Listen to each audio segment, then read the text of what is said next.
राधे राधे। जय श्री कृष्ण। हरे कृष्ण कृष्ण कृष्ण हरे हरे। राधे राधे। अथ द्वितीयो अध्याय। भगवत कथा और भगवत भक्ति का महात्म्य। व्यास उवाच।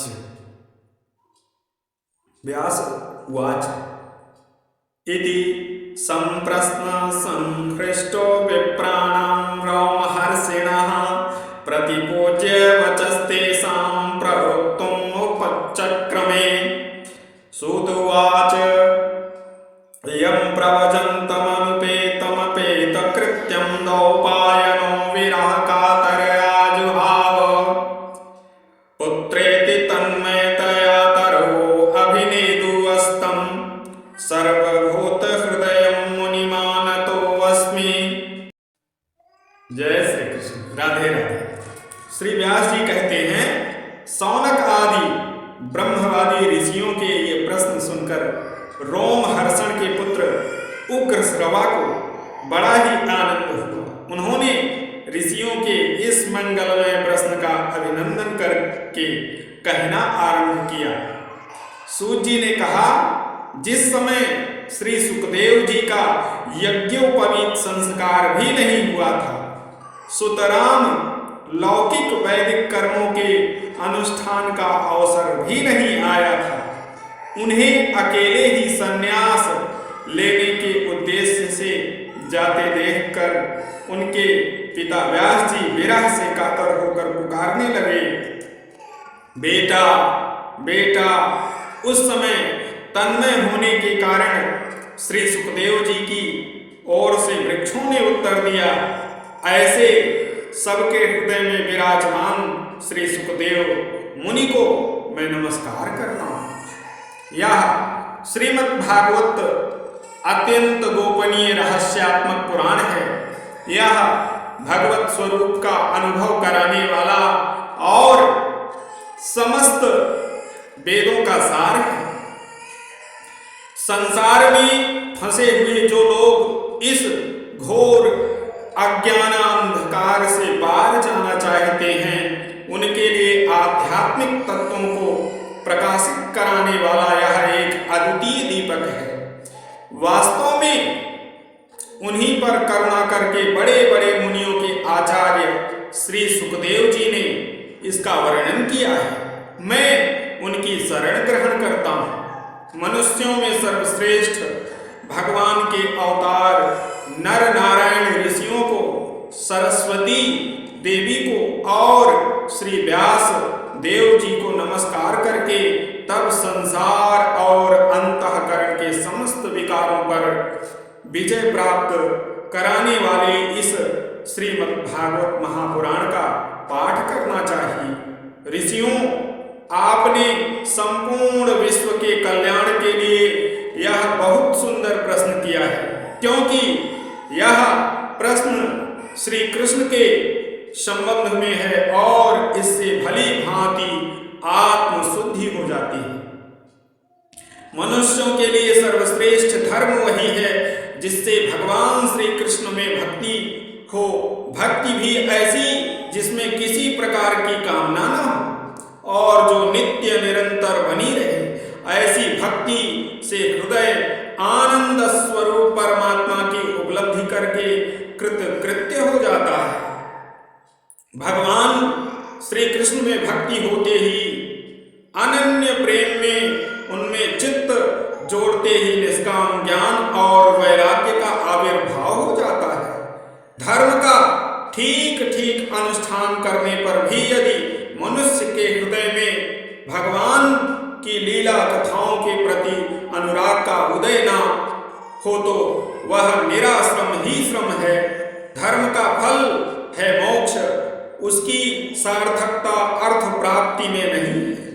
अर्थ केवल धर्म के लिए है, भोग विलास उसका फल नहीं माना गया है। भोग विलास का फल इंद्रियों को तृप्त करना नहीं है, उसका प्रयोजन है केवल जीवन निर्वाह। जीवन का फल भी तत्व जिज्ञासा है। बहुत कर्म करके स्वर्ग आदि प्राप्त करना उसका फल नहीं है।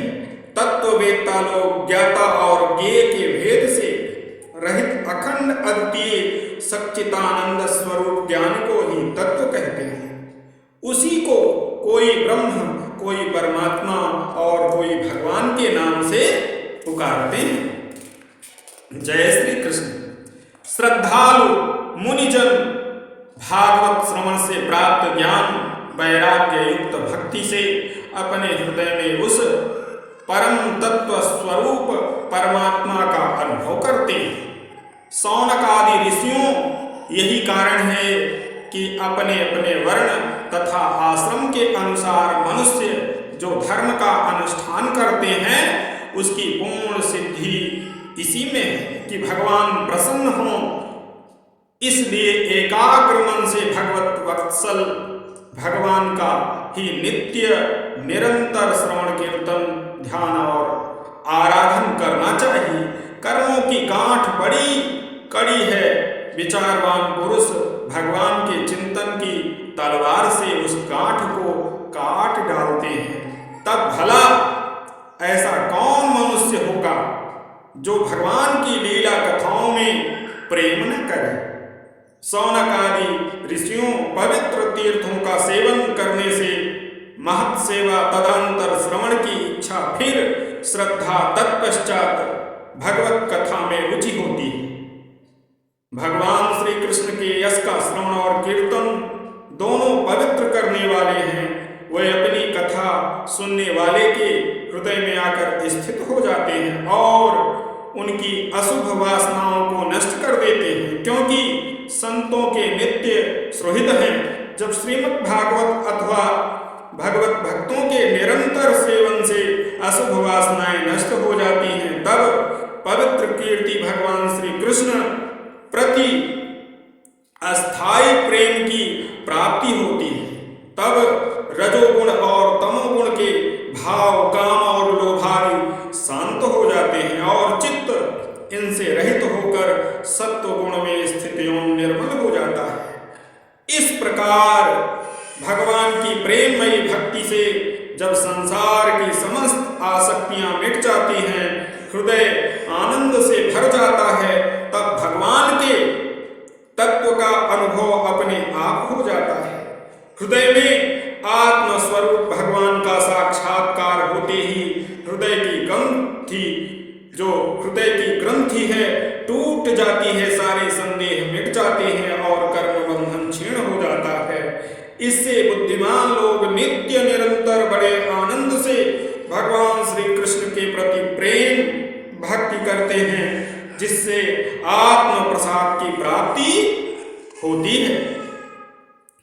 प्रकृति के 3 गुण हैं, सत्व रज और तम।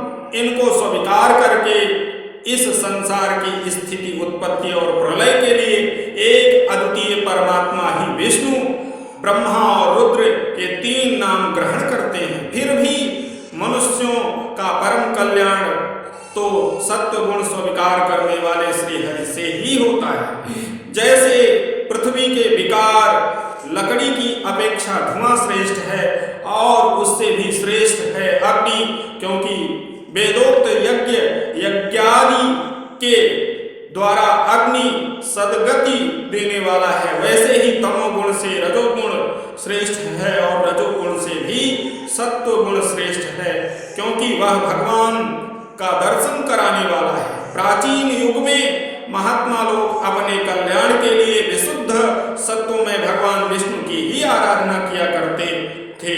अब भी जो लोग उनका अनुसरण करते हैं वे उन्हीं के समान कल्याण भाजन होते हैं।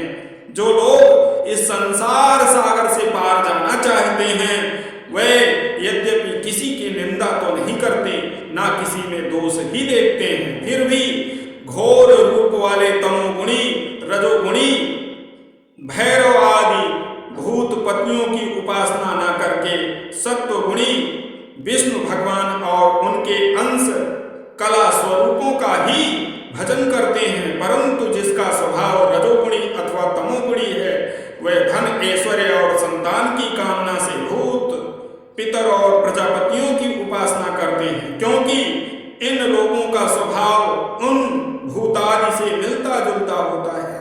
वेदों का तात्पर्य श्री कृष्ण में ही है। यज्ञों के उद्देश्य श्री कृष्ण ही हैं। योग परिसमाप्ति भी श्री कृष्ण में ही है। ज्ञान से ब्रह्म स्वरूप श्री कृष्ण की ही प्राप्ति होती है। तपस्या श्री कृष्ण की धर्मों का अनुष्ठान होता है और तपस्या श्री कृष्ण की प्रसन्नता के लिए ही की जाती है। श्री कृष्ण के लिए ही धर्मों का अनुष्ठान होता है और सब गतियां श्री कृष्ण में ही समा जाती हैं। यद्यपि भगवान श्री कृष्ण प्रकृति और उसके गुणों से अतीत हैं, फिर भी अपनी गुणमयी माया से जो प्रपंच की दृष्टि से है और तत्व दृष्टि से नहीं है, उन्होंने ही सर्ग के आदि में इस संसार की रचना की। हरे कृष्ण हरे कृष्ण और उन्होंने ही सर्ग के आदि में इस संसार की रचना की थी और रचना की। दोनों में अंतर है, इसलिए आप विचार करें। अगले दिवस की कथा में मिलते हैं, तब तक के लिए राधे राधे। जय श्री कृष्ण। भारत के समस्त वासियों की तरफ से नेपाल के हमारे समस्त स्वाकुटुंबी सनातन धर्मावलंबियों का हार्दिक अभिनंदन वंदन आप सभी का शुभ हो। जय श्री कृष्ण। हर हर महादेव। माता शक्ति स्वरूपा और बाबा पशुपतिनाथ के श्री चरणों में सादर दंडवत और हमारी यही शुभकामना है बाबा पशुपतिनाथ से कि आप सबका शिव करें, सर्व शिव हो। हर हर महादेव। शिव शंभो।